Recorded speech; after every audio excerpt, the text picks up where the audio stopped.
Halo teman-teman, kita balik lagi di channel Pojok Kelas. Hari ini kita akan membahas tentang menemukan pokok pikiran dalam teks, tulis, dan lisan. Dari Mapel Tematik, Tema 1, Subtema 1, Mupel Bahasa Indonesia, Kelas 5 SD. Selamat belajar! Apakah teman-teman masih terasa asing mendengar kata pokok pikiran? Apa itu pokok pikiran? Tentu, di kelas 4 kalian sudah belajar tentang gagasan pokok. Pokok pikiran sama saja dengan gagasan pokok. Gagasan pokok atau pokok pikiran juga dikenal dengan ide pokok. Dan untuk pembelajaran hari ini, kita akan lebih sering menggunakan kata ide pokok. Namun, ketiganya sama saja, mempunyai arti yang sama. Jangan bingung ya teman-teman. Ide pokok adalah gagasan yang menjadi dasar sebuah paragraf. Mari kita bahas kata per kata. Gagasan itu adalah ide atau pikiran. Sedangkan dasar itu awal atau pertama atau yang pertama dimulai. Artinya, ide pokok itu gagasan atau ide atau pikiran yang menjadi dasar atau awal atau pertama ketika kita mau membuat sebuah paragraf. Jadi, ketika kalian akan membuat sebuah paragraf, kalian harus membuat ide pokoknya dulu. Harus menemukan ide pokoknya dulu. Dari mulai ide pokok, nanti akan kalian kembangkan sehingga menjadi sebuah paragraf. Dalam membuat sebuah paragraf, langkah-langkahnya berarti kalian harus menentukan ide pokoknya dulu. Kemudian, ide pokok itu akan menjadi kalimat utama. Selanjutnya, kita kembangkan kalimat itu dan jadilah paragraf. Saya ulangi ya. Pertama, kita tentukan ide pokoknya dulu. Ide pokok itu nanti akan menjadi sebuah kalimat utama. Kita kembangkan lagi, jadilah kalimat pengembang. Kalimat pengembang bisa 1 kalimat, 2 kalimat, 3 kalimat. Atau bisa lebih. Gabungan dari kalimat utama dan kalimat pengembang nanti akan menjadi sebuah paragraf. Berikut contohnya. Kita tentukan ide pokoknya. Ide pokoknya adalah kesamaan organ gerak hewan dan manusia. Selanjutnya, dari ide pokok, kita sajikan ide pokok itu dalam sebuah kalimat utama, yaitu organ gerak hewan dan manusia memiliki kesamaan. Selanjutnya, kita kembangkan kalimat utama itu dengan beberapa kalimat pengembang atau kalimat penjelas, sama saja ya. Kalimat pengembangnya adalah alat gerak yang digunakan manusia dan hewan, yaitu alat gerak aktif dan pasif. Kedua alat tersebut bekerja sama untuk melakukan pergerakan. Sudah jadi paragraf kan? Mari kita baca lagi paragraf lengkapnya. Organ gerak hewan dan manusia memiliki kesamaan. Alat gerak yang digunakan manusia dan hewan yaitu alat gerak aktif dan pasif. Kedua alat tersebut bekerja sama untuk melakukan pergerakan. Mudah bukan teman-teman? Kalimat utama itu tidak harus di awal kalimat ya teman-teman. Kalimat utama itu bisa di akhir kalimat atau di awal kalimat dan dipertegas di akhir. Sebuah paragraf yang mempunyai kalimat utama di awal paragraf dinamakan paragraf deduktif.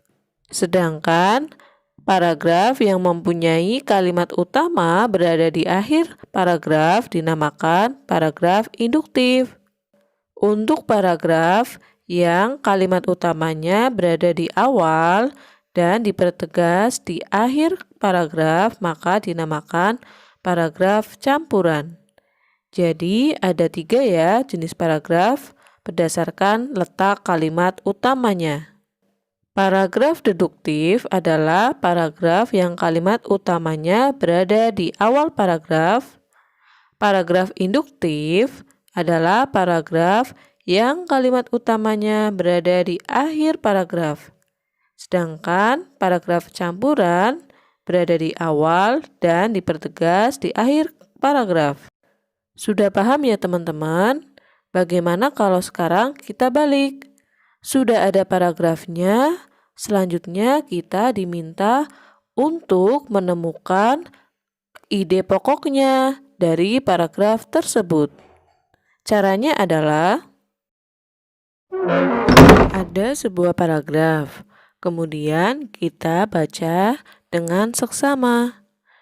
Lalu kita coba temukan kalimat utamanya.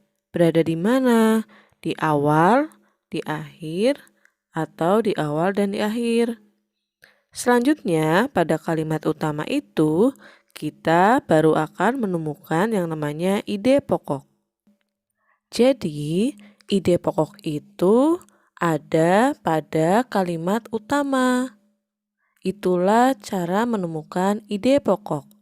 Kita harus menemukan kalimat utamanya dulu, baru akan menemukan ide pokoknya. Jika teman-teman masih merasa bingung tentang menemukan kalimat utamanya, maka setelah membaca paragraf, kalian harus tahu isi teksnya atau isi bacaannya. Isi bacaannya itu kalau kita ringkas berada di kalimat yang mana ya? Nah, itulah yang namanya kalimat utama. Sudah paham teman-teman? Mari kita mencoba untuk menemukan ide pokok.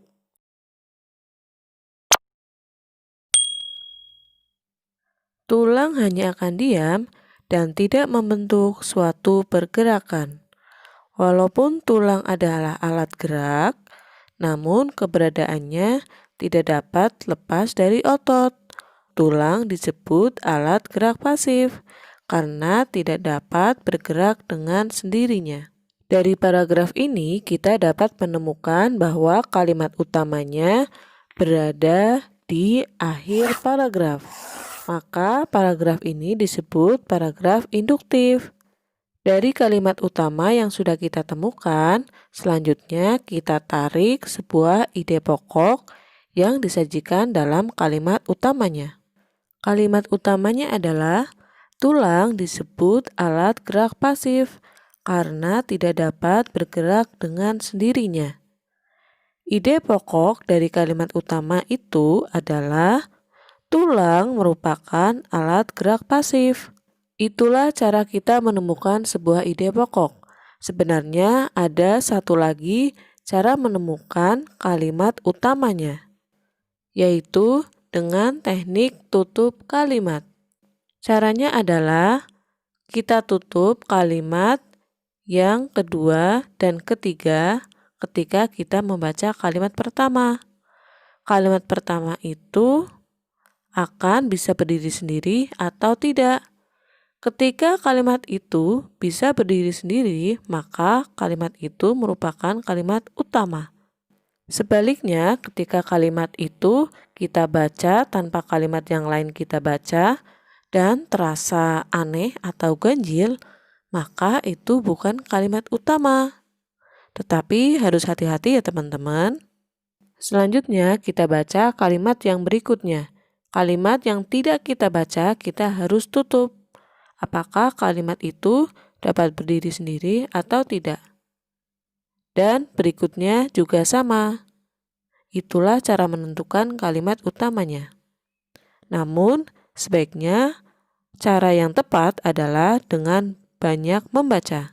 Semakin kalian sering membaca, maka kalian akan mudah sekali dalam menentukan ide pokok pada bacaan yang kalian baca. Jadi, banyak membaca ya teman-teman.